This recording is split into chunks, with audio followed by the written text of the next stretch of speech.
നമസ്കാരം. Raf talk ഫുട്ബോളിലേക്ക് അവർക്കും സ്വാഗതം. Giovanni Lo Celso to Inter Miami. കഴിഞ്ഞ ദിവസങ്ങളിൽ നമ്മളൊരു റൂമറായിക്കൊണ്ട് കേട്ട വാക്കുകളാണത്. എന്നാൽ ഇപ്പോൾ കാര്യങ്ങൾ കുറേ കൂടി ഗൗരവതരമായ രൂപത്തിലേക്ക് മാറിയിട്ടുണ്ട്. നെഗോഷിയേഷൻസ് നല്ല രൂപത്തിൽ മുന്നോട്ടേക്ക് പോകുന്നു എന്ന വാർത്തകളാണ് US നിന്ന് വന്നുകൊണ്ടിരിക്കുന്നത്. അതുപോലെ സ്പാനിഷ് മാധ്യമങ്ങളും അർജൻറ്റീൻ മാധ്യമങ്ങളും ഇക്കാര്യം റിപ്പോർട്ട് ചെയ്യുന്നുണ്ട്.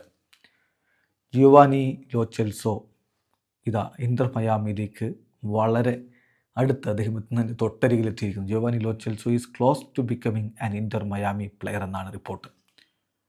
ഏജൻസുമായിട്ടുള്ള നെഗോസിയേഷൻസ് നടന്നുകൊണ്ടിരിക്കുന്നു. ബെറ്റീസുമായിട്ടും ഉള്ള നെഗോസിയേഷൻസ് നല്ല രൂപത്തിൽ നടന്നുകൊണ്ടിരിക്കുകയാണ്. അതേസമയം താരത്തിനു വേണ്ടി റൊസാരിയോ സെൻട്രൽ ഒരു ഓഫർ കൊടുത്തിട്ടുണ്ട്. പക്ഷേ അത് ലോ ചെൽസോ ഇപ്പോൾ റിജക്റ്റ് ചെയ്തിട്ടുണ്ട്. കാരണം അദ്ദേഹത്തിന് താല്പര്യം മയാമിയിലേക്ക് പോവുക എന്നുള്ളതാണ്. അടുത്ത വേൾഡ് കപ്പിന് മുന്നോടിയായിട്ട് ലിയോ മെസ്സിക്കൊപ്പം റോഡ്രിഗോ ഡി ബോളിനൊപ്പം കളിക്കണം. പ്ലേയിങ് ടൈം അദ്ദേഹം വളരെ ഇമ്പോർട്ടൻ്റ് ആയിട്ട് കാണുന്നുണ്ട്. കാരണം റയൽ ബെറ്റീസിൽ ഇപ്പോൾ അത്രയധികം അവസരങ്ങൾ ലഭിക്കുന്നില്ല. അതുകൊണ്ട് തന്നെ പ്ലേയിങ് ടൈം ഒരു ഇമ്പോർട്ടൻ്റ് ആയിട്ടുള്ള ഇഷ്യൂ ആണ്. മെസ്സിയുമായിട്ട് അദ്ദേഹം കഴിഞ്ഞ ദിവസങ്ങളിൽ സംസാരിച്ചിരുന്നു. അതിൽ നിന്നുകൂടി അദ്ദേഹം മയാമിയിലേക്ക് എത്താനുള്ള താല്പര്യം പ്രകടിപ്പിച്ചിട്ടുമുണ്ട്. അപ്പോൾ അതുകൊണ്ട് തന്നെ അധികം വൈകാതെ ലോ ചെൽസോ ടു മയാമി എന്നുള്ള കാര്യം ഒഫീഷ്യലാവാനുള്ള സാധ്യതയുണ്ട് എന്നാണ് ഇപ്പോൾ ലഭ്യമാവുന്ന വിവരം. താരം ഈ പറഞ്ഞ പോലെ റൊസാരിയോ സെൻട്രലിലൂടെ വളർന്നു വന്നിട്ടുള്ള ആളാണ്. മെസ്സിയും അദ്ദേഹവും തമ്മിലുള്ള ബോണ്ട് എല്ലാവർക്കും അറിയാം. റൊസാരിയോക്കാരനാണ് ജിയോവാനി ലോ ചെൽസോ. റൊസാരിയോ സെൻട്രലിലൂടെ വളർന്നു വന്ന് പിന്നെ PSG പോയി, അവിടെ നിന്ന് ബെറ്റീസിലേക്ക്, ടോട്ടൻഹാം ഹോട്ട്സ്പറിൽ ലോണിൽ പോയി, പിന്നെ ടോട്ടൻഹാമിൽ തന്നെ തുടർന്നു.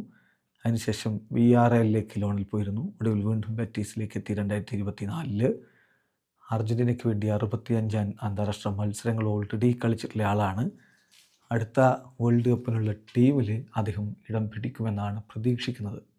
കഴിഞ്ഞ തവണത്തെ വേൾഡ് കപ്പ് സ്ക്വാഡിൽ അദ്ദേഹം ഉണ്ടാകുമെന്ന് കരുതിയെങ്കിലും അവസാനം പരിക്ക് കാരണം പുറത്തിരിക്കേണ്ടി വന്നു.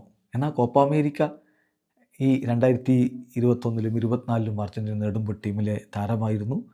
CONMEBOL UEFA Cup of Champions അതായത് ഫാനലിസീമ 2022 അർജൻറ്റീന നേടുമ്പോൾ ടീമിലുണ്ടായിരുന്നു. സോ അവരുടെ പ്രധാനപ്പെട്ട താരങ്ങളിൽ ഒരാളാണ്. കഴിഞ്ഞ തവണ വേൾഡ് കപ്പ് നേടിയിട്ടില്ലെങ്കിലും ഇത്തവണ വേൾഡ് കപ്പ് ടീമിലെത്തണം. അതിന് പ്ലേയിങ് ടൈം അനിവാര്യമാണ്. കളിക്കണം, അതും ലിയോ മെസ്സിക്കൊപ്പം കളിക്കണം എന്ന് ലോ ചെൽസോ തീരുമാനിച്ചു കഴിഞ്ഞു. ബാക്കി കാര്യങ്ങൾ പിന്നാലെ വരുമെന്ന് പ്രതീക്ഷിക്കാം. വീഡിയോ അവസാനിക്കുന്ന ഫുട്ബോൾ ലോകത്തെ കൂടുതൽ വിശേഷങ്ങളുമായി റാഫ് ടോക്സ് വീണ്ടും എത്താം.